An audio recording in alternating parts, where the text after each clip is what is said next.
Welcome to episode 18 of The Rent Roll, your podcast on all things rental housing, apartments, SFR, BTR, operations, policy issues, investments, the whole gamut.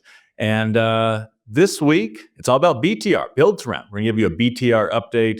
You know, I love BTR. It's the hybrid between single-family rentals and multifamily rentals. People on both sides coming into this market. I've talked about this a little bit in the past. This will be our first episode that dives in deep on BTR.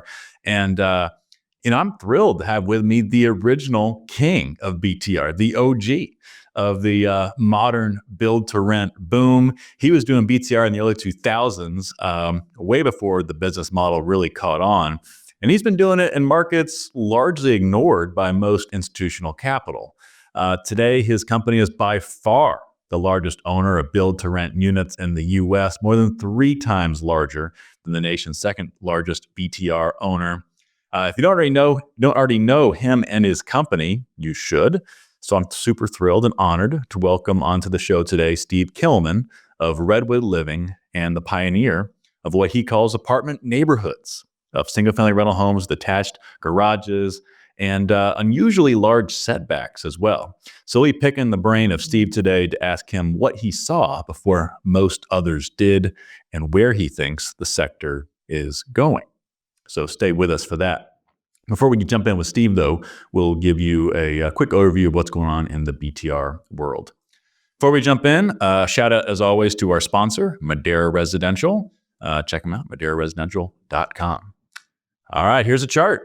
This is our segment where we dive into some data, and today it's all about BTR.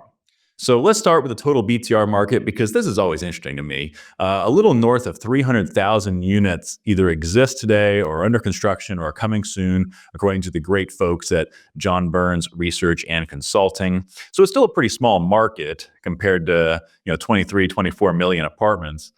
This is the data that shows you the share. If you can see the chart here on the screen, for those of you who watched the video, it shows you what share of the total pie exists in each market across the country.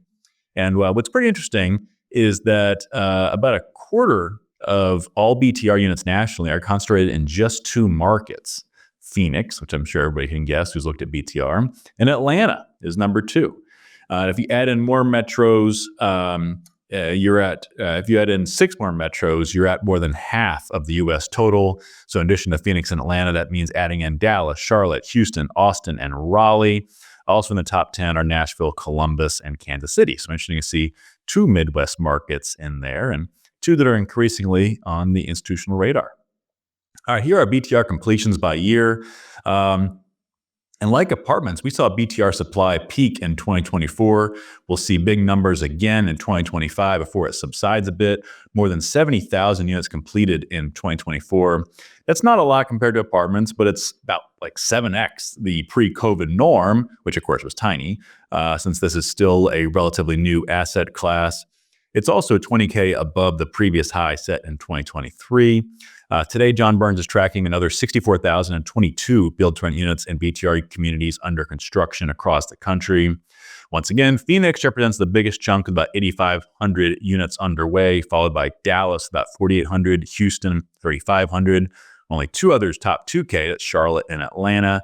Also in the top 10 are Austin, Orlando, Tampa, Fort Worth, and San Antonio. So that's a pretty similar list to the apartment construction rankings. And in the total pool of BTR properties coming soon, about 38% are townhomes, 16% mixed, just 17% are detached single-family homes, and 10% horizontal apartments. So we got a lot of supply coming online. So just like apartments, BTR occupancy is holding up decently well, but certainly below where it was a few years ago, but holding up decently well given all the lease-up pressure in the market right now. Average BTR occupancy has been hovering in the mid-94% range for a while now, coming in most recently at 94.4% nationally. Among markets with at least 10-plus BTR communities, occupancy came in strongest in Portland, Cincinnati, Columbus, Nashville, and Orlando, all north of 96%. Again, that data is from John Burns. Also, like apartments, BTR rent growth has been flat for a while now. It's actually slightly negative now, according to Burns data, coming in at negative 0.6% year over year through 2024.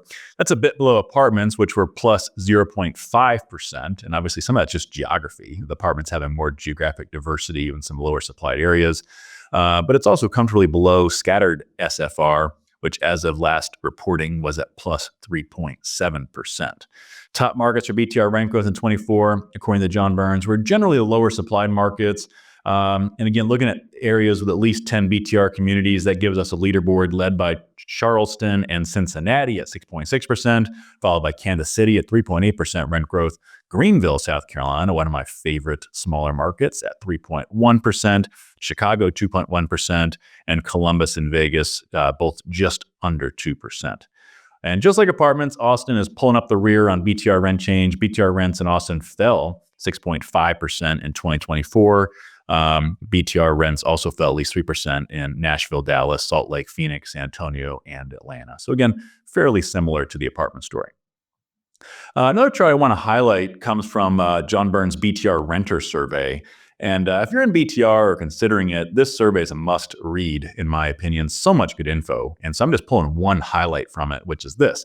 It shows how much BTR renters value professional management. 84% of renters said that on-site maintenance is either very important or somewhat important. And by the way, 60% said very important. Another 24% somewhat. So this is a big deal. And it's a real distinguishing factor from traditional scattered site SFR, which of course doesn't have on-site management. And so it could be a competitive advantage there in some ways. And 70% said that it was important to have on-site management or, which includes, leasing agents. That's either very or somewhat important. 42% said very important. 28% said somewhat important. So people like having someone on-site to talk to. That's what makes BTR a little more like an apartment community. And it's interesting to see how much renters really value that. Obviously, we're seeing lots of different types of BTR, from kind of scattered site BTR where you're buying, excess builder inventory, to dedicated BTR communities. But this is just one data point that suggests that BTR communities do have an additional value add because renters value that on-site maintenance and leasing. As we look at the BTR outlook, John Burns has another telling chart here showing BTR operators' share of total land purchases in the U.S. BTR buyers represented 26% of land purchases as recently as Q2 23. I remember back there was a time when people were complaining that BTR almost had too much buying power because of the increased value of properties associated with being a rental. But that was when rates were a lot cheaper. And so now that share of buyers is down to just 13% of land purchases going to BTR operators. So it's been cut in half. And that aligns, of course, with higher rates as well as slowing rent growth and higher supply. So single-family home builders are reclaiming an even larger share of the pie again. And that'll contribute to the supply forecast, showing, again, some more supply hitting this year in 2025, but significant declines in 26. I don't think BTR supply is going to drop off entirely. We still hear anecdotally that BTR will often pencil out better than conventional apartments in many markets. So we may still see some supply, but I would think it should be comfortably below the peaks we see today, in part because of this chart. And I think there's just lesser buyer activity of land, as well as just the challenges of flatter and falling rents in some of these markets that builders and investors like. I'd also think that with slowing supply, we should see BTR rent momentum pick back up this year, like what we expect to see in apartments as well. John Burns is forecasting 2% BTR rent growth in 25 and further acceleration after that. And so again, I've cited him a lot today, but just a big thanks to John Burns Research and Consulting for the great data on BTR. Big fan of theirs, and certainly there's a ton more data there for those interested in a deeper update. All right, that'll take us into rental housing trivia.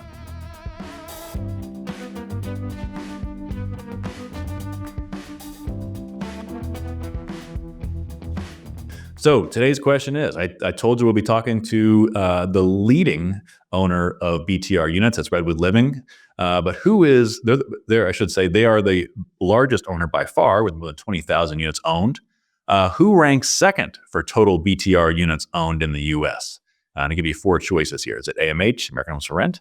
Is it B, D.R. Horton, C, Invitation Homes, or D, Next Metro? So Give that a guess, and we'll return to trivia in a bit. But first, in the news.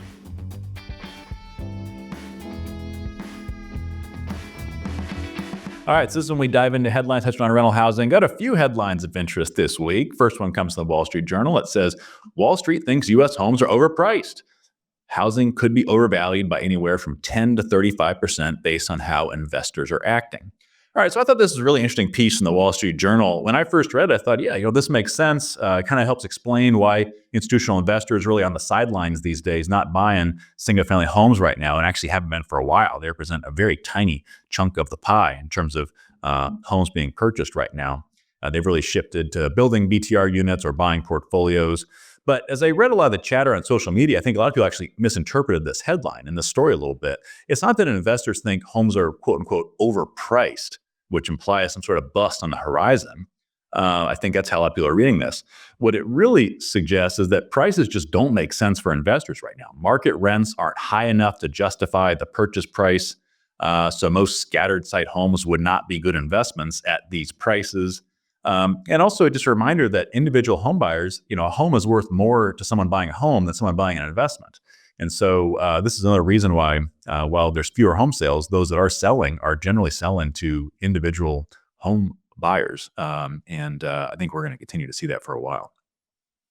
Next headline comes from Bloomberg. It says U.S. housing starts top all forecasts on multifamily construction.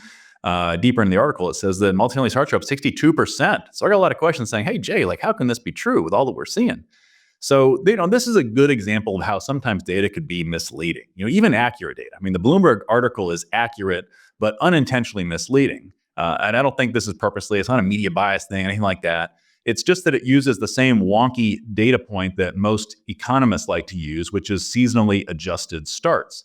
That does show starts up 62% for multifamily in December, but anyone in the business knows that's crazy, and nothing changed in December to spur that type of spike. So when you look at seasonally unadjusted numbers, just like the raw data, the data makes more sense. I should say unadjusted numbers are the raw data. So that just makes more sense. And in December 2024, it shows December for multifamily starts was the lowest of any December since the pandemic year of 2020. And for calendar year 2024 overall, it shows the weakest total multifamily starts total for any year since 2013, back when the nation was crawling out of the GFC. And that aligns more with what we see from private sector data as well. So bottom line, nothing to see here. The story has not changed. Supply is going down. Next headline comes from NPR. Trump nominee to lead HUD says the agency is failing in its mission. So this headline references Scott Turner, who's the nominee to be the Secretary of HUD, who, by the way, if confirmed, once again, he would be the first person with a background in the private sector actually building housing, given his current role as an executive at apartment developer JPI. So that would be an exciting first to see. Somebody who really understands the obstacles to building housing, especially apartments. He talked a lot about that in his testimony. Now, when you referenced HUD failing its mission, you're talking about the growth in homelessness, and he wanted to address that. I love this quote. This is the real money quote from his testimony. He said, as a country, we're not building enough housing. We need millions more homes of all kinds, single-family, apartments, condos, duplexes, manufactured housing, you name it, so individuals and families can have a roof over their heads and a place to call home. On my newsletter this week, I shared top 10 key takeaways from Scott Turner's testimony and its confirmation hearing. You could find that at jparsons.com if not already subscribed. And there's a shorter version of that on a post I made on LinkedIn as well. Overall, I thought Scott did great. Not a very contentious hearing, and I'm no political expert, but I'd be surprised if he's not confirmed by the Senate. Next headline, this little bit of a funny one, comes from Yahoo Finance. It says, in MoneyWise, it says, quote, landlords win either way. Gordon Ramsay exposes how commercial property owners grow their riches no matter what. So I'm sure everybody got a laugh out of this one. Gordon Ramsay is obviously a great chef, but I'm guessing he's not an investor in any commercial real estate funds, because if he was, he'd know that this does not make any sense whatsoever. So I just thought this one was pretty funny. It would earn some eye rolls from anybody who actually tracks this stuff and doesn't just absorb hot air at face value. Now let's get back to rental housing trivia. This week's question was, Redwood Living is the nation's largest owner by far of BTR with more than 20,000 units owned. Who ranks second for total BTR units owned in the U.S.? I give you four choices: AMH, DR Horton, Invitation Homes, and Next Metro. And the answer is A, American Homes for Rent, AMH. They're a distant second place with just under 7,000 completed BTR units owned, even more when counting new construction, just ahead of DR Horton in third place. And that, once again, comes from our friends at John Burns Research and Consulting. And that leads us right into our interview today with the original king of build to rent, Steve Kimmelman of Redwood Living. Now, Steve will be the first to tell you that this BTR concept has been around for decades, and he'll defer the credit for it. But he really is the one who was the first to scale the BTR model across multiple markets. He started building BTR in the early 2000s, way before it was cool. So we'll be talking to Steve about what he saw that others did not back then, and where he's going next with his business. And I'm also going to talk to him about the unique branding he uses for BTR. Redwood calls them apartment neighborhoods. And I really love that term. So we'll talk to Steve about why he uses that term and how it helps lease units. So let's welcome in Steve.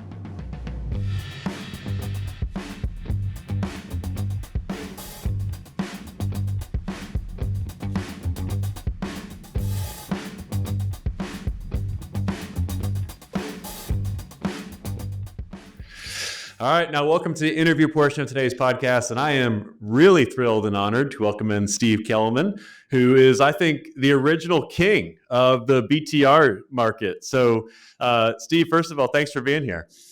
Well, thank you for having me, Jay.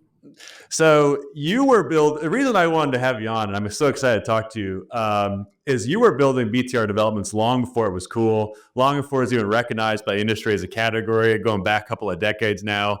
When did you first have that vision for purpose-built rental homes that look and feel more like a single-family home than a traditional apartment? Okay. Well, I would definitely give you a brief history of the evolution of Redwood. But I definitely primarily want to focus on what Redwood is doing now and where it is going. Back in 1991, a friend of mine named Keith Ritz and myself, we purchased a Cardinal Industry property in Elyria, Ohio. Cardinal Industries was a manufacturer of modular units. They had 50,000 units across the United States.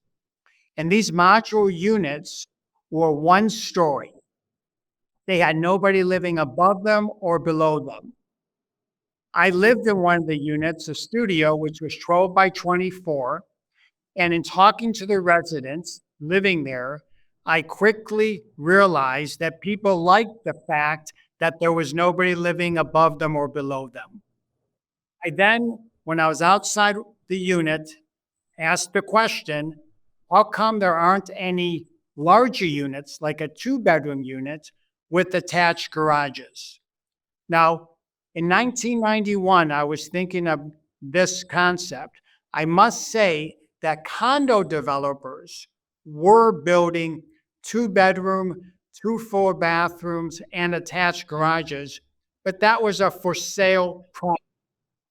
And of course, there were some one-off developers building some 2-bedroom, 2 baths, and 1-car attached garages, but that was atypical. 9.9% of the developers in the suburbs of America were building the 3-story apartment communities with zoning of 18 units per acre.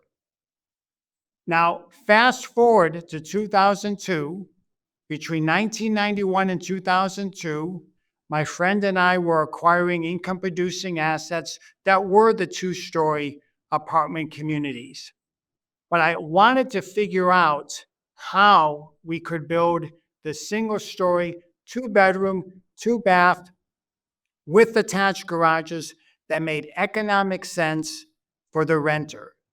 Because I believed strongly that a resident deserved an attached garage with nobody above them or below them, and peace and quiet with maintenance-free living. I love manufacturing. I was a CPA with Arthur Andersen. And in 2001, I found a general contractor who knew how to build the building at the right cost. And I'm talking about going vertical. When we found a site whereby the site costs were acceptable, You combine the vertical costs and the site costs and the soft costs and the total project costs, made sense economically that we could build our first Redwood neighborhood in 2002, and that is when Redwood was born in 2002.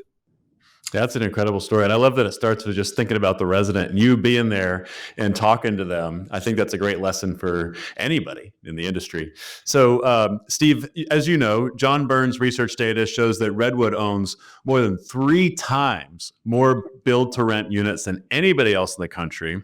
For those watching, you should know American Homes for Rent, which you probably know is a large, heavily traded REIT that predominantly owns scattered single family rental homes. It's a distant second with 5,400 units. So, Steve, you really are I wasn't just making this up, right? People should know you really are the original king of BTR with that scale. So, what does it feel like to see the apartment and SFR industries collectively now rallying around, different versions of it, but the base model that you really helped create and define? Well, I must say, Redwood right now has 22,000 Redwood apartment homes, of Wow. which 20,000 have already been delivered and 2,000 are under construction. In addition, Jay, we have a pipeline of 4,500 units. Now, we have phenomenal peers in our industry. You mentioned American Homes for Rent. You can mention Christopher Todd. You can mention Next Metro. Yep. They are all phenomenal developers. And what Absolutely. we are doing, we are enriching people's lives. And the bottom line is, we want to improve the lives of Americans who are renting. And we are building a product that all of us strongly believe is better living space and better for the renter. And so I'm actually thrilled more people are building the product. The demand for our product substantially exceeds the supply. I mentioned that Redwood has a pipeline of 4,500 units. Jay, we could have a pipeline of 20,000 units. Okay. The demand is that strong. The challenges we have, of course, are building a product that makes economic sense for our stakeholders.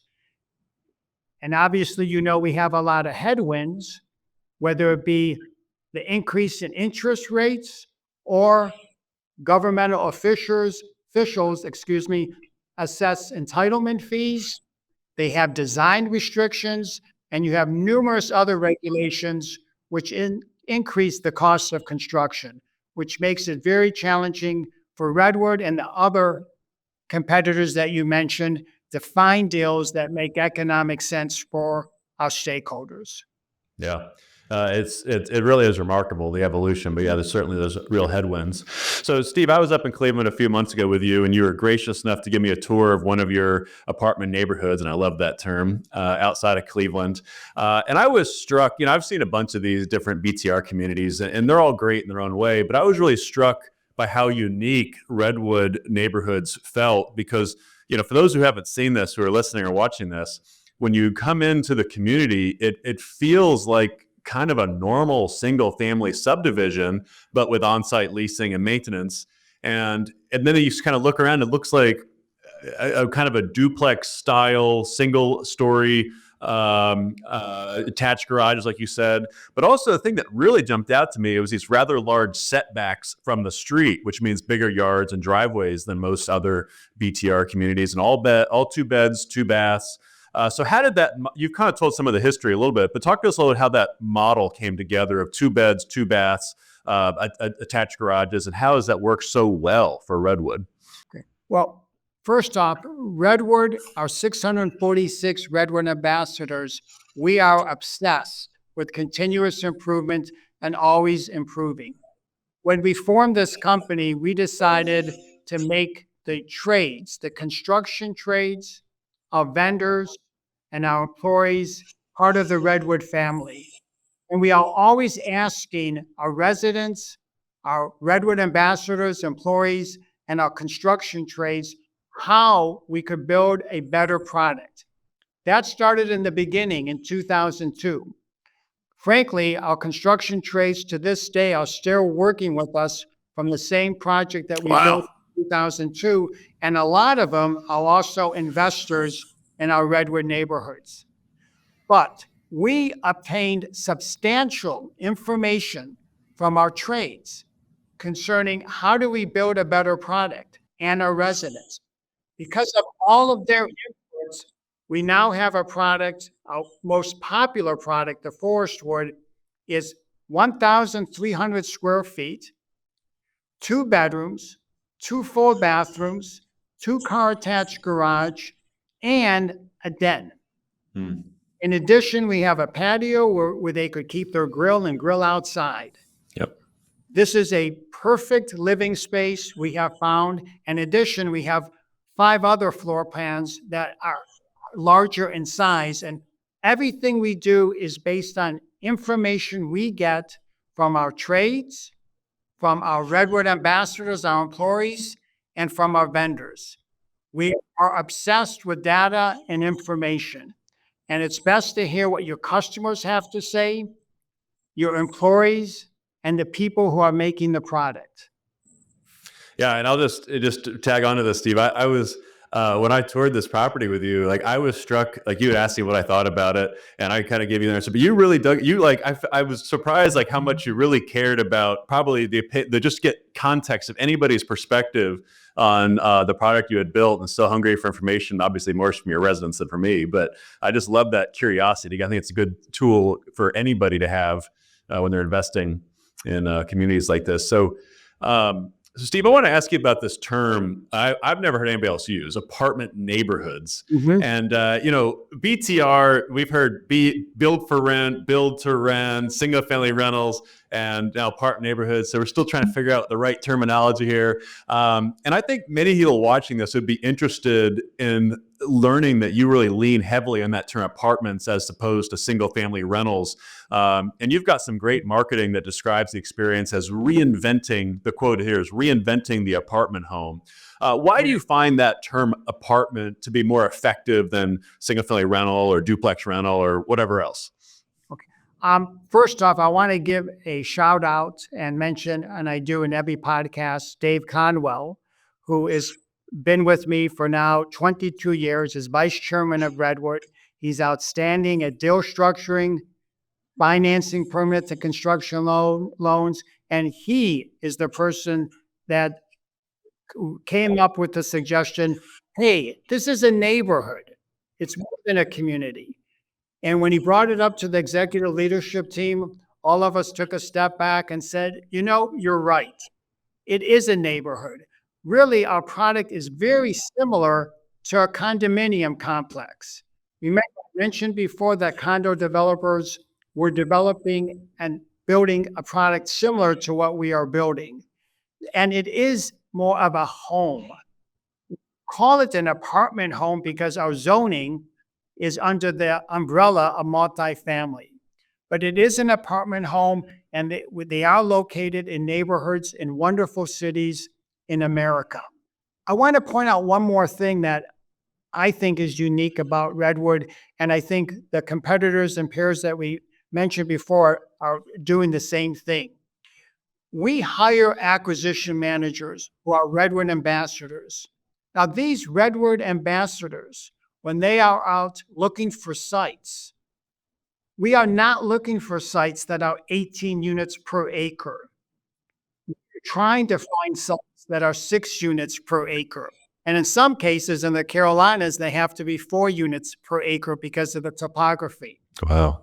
So we are giving up, Jay, consciously. We are making a decision to give up profits to enhance and enrich the lives of Americans.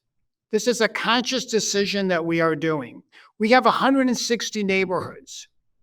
If instead of building roughly 120 units per neighborhood, we would have built 300 units per neighborhood, we would right now have 48,000 apartment units in our portfolio.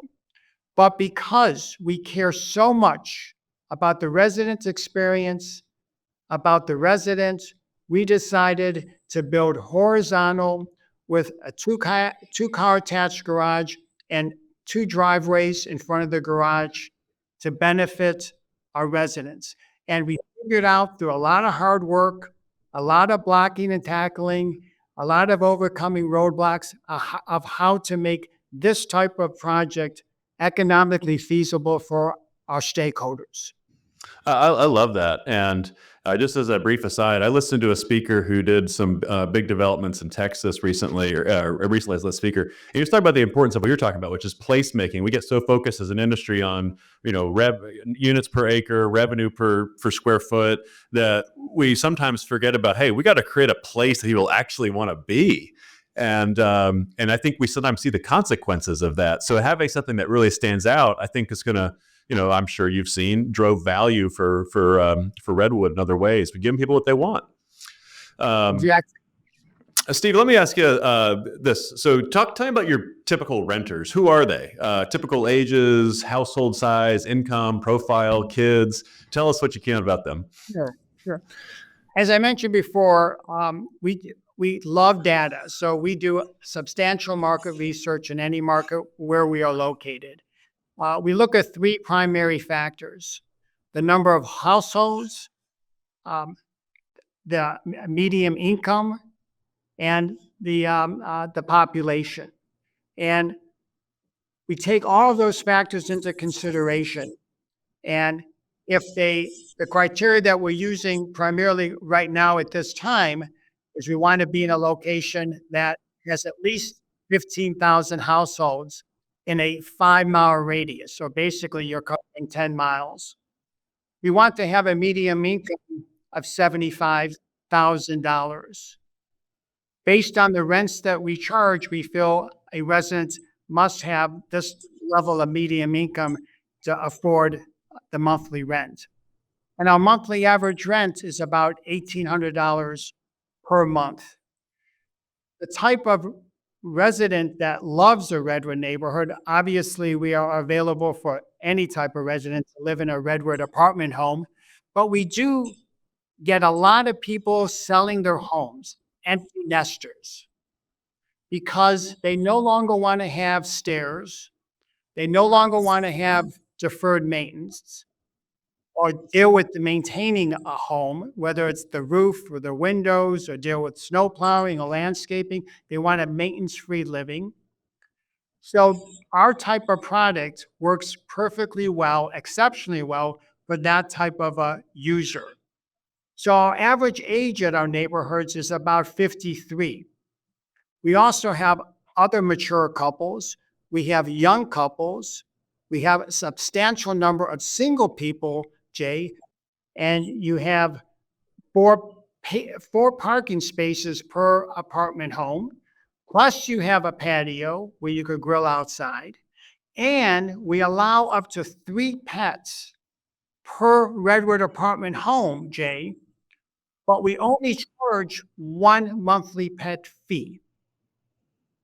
We are very pet friendly. We are trying immensely. We want to have the residents have an outstanding experience living in a Redwood apartment home.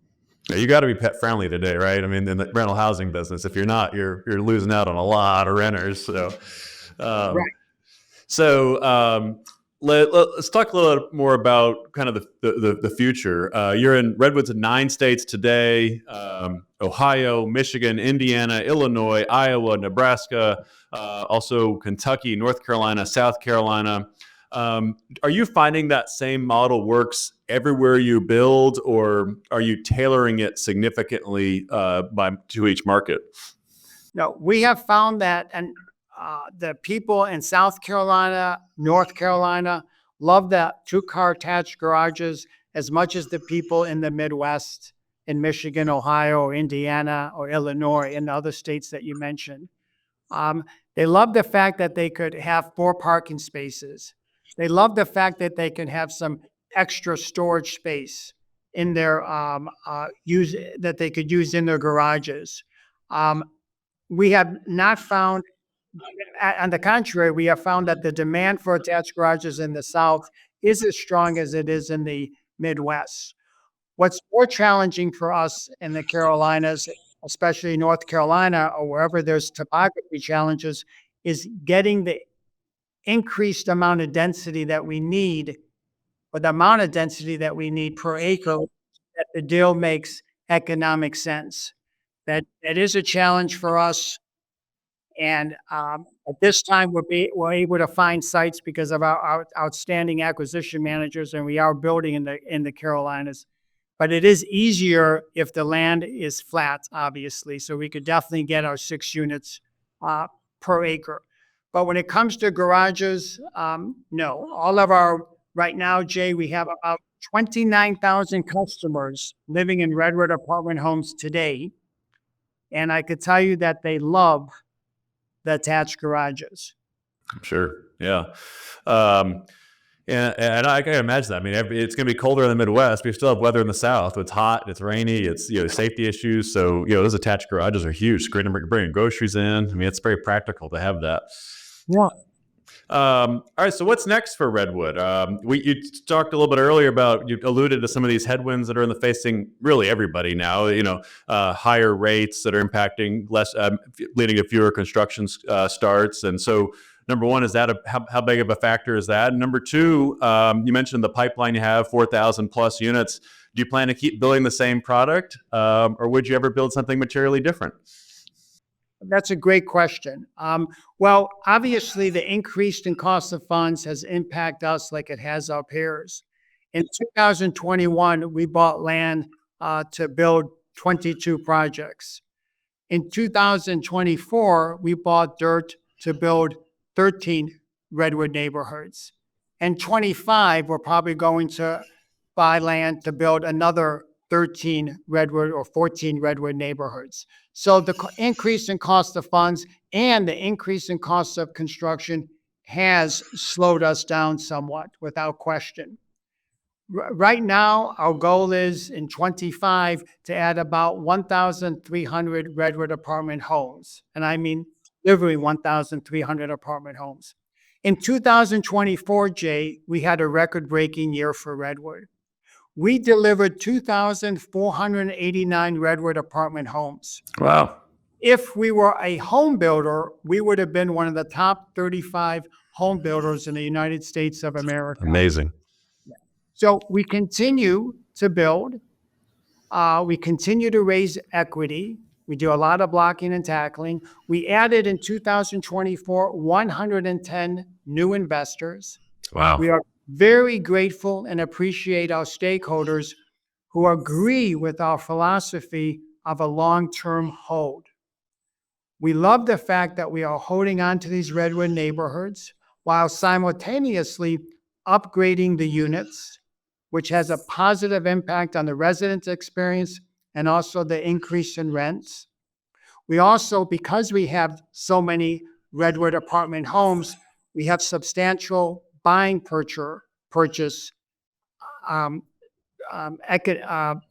pricing benefits from owning so many homes, and because we're involved in constructing so many Redwood apartment homes. So the pricing benefits we get when we build properties, whether it be appliances, flooring, painting, that benefit also extends to the stabilized portfolio. Because we consider ourselves, basically, as you mentioned earlier, we are developing subdivisions. We consider ourselves manufacturers. We think of ourselves as manufacturing subdivisions. And it's very important that we focus on the costs of the manufacturing, costs of the product. And we could do that in a number of ways. One is make sure that we make it easier for the trades to build the product, get their input, make sure that we could purchase supplies to help reduce the cost of the supplies. We have phenomenal relationships with our vendors. They're part of the Redwood family. So we always focus on trying to reduce the costs, and we were successful in 24. We reduced our production cost by 10%. Wow. Fortunately, right now, our cost of production is comparable, except for concrete, is comparable to what it was pre-COVID. Wow. Yes, and I give we're vertically integrated. We have a phenomenal construction company, And one of the benefits was doing takeoffs on our Redwood apartment home, which helped substantially. We educate and train our trades. We take them to other neighborhoods to show them how much materials that they will have to purchase and how they can build the product in a way that's the most efficient and easier for them. The easier it is for the trade, the better price that we will get.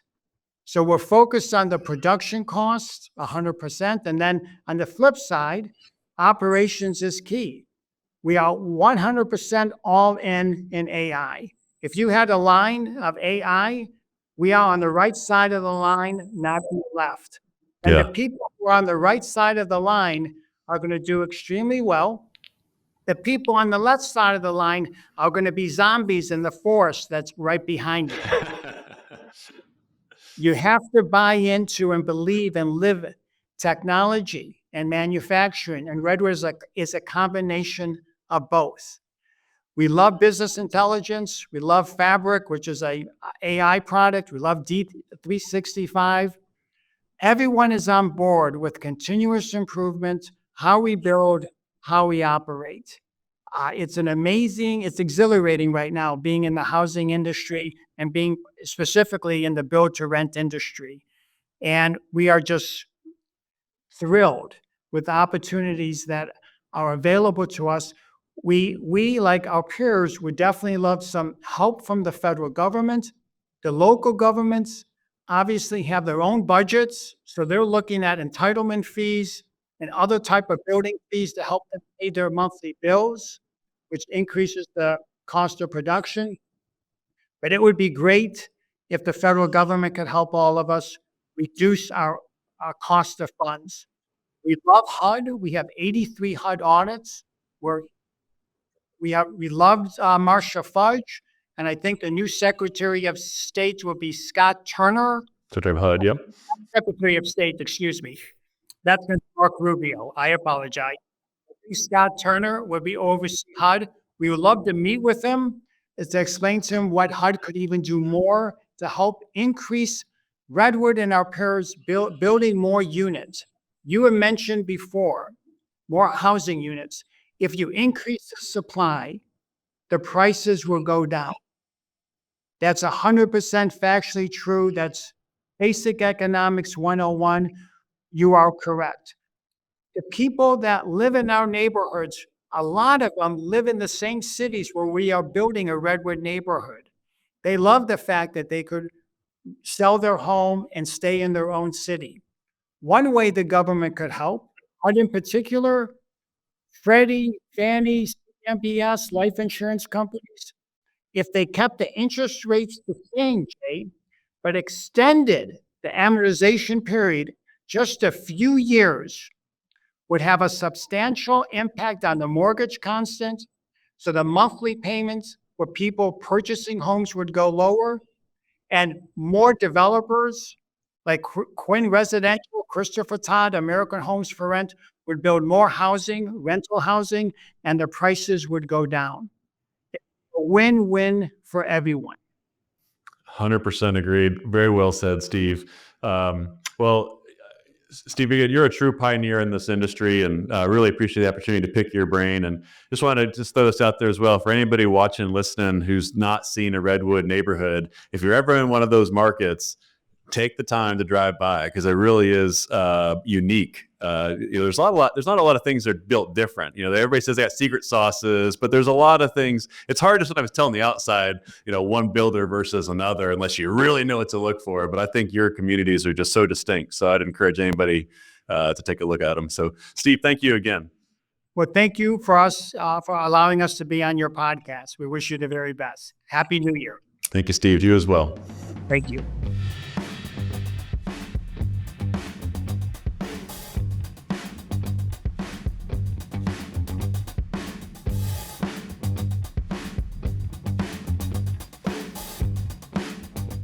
That'll wrap us up for episode 18. Join us again next week. We'll be diving deeper into the Midwest, talking about the case for the Midwest markets. Thanks again. Enjoy your week, and we'll see you next time.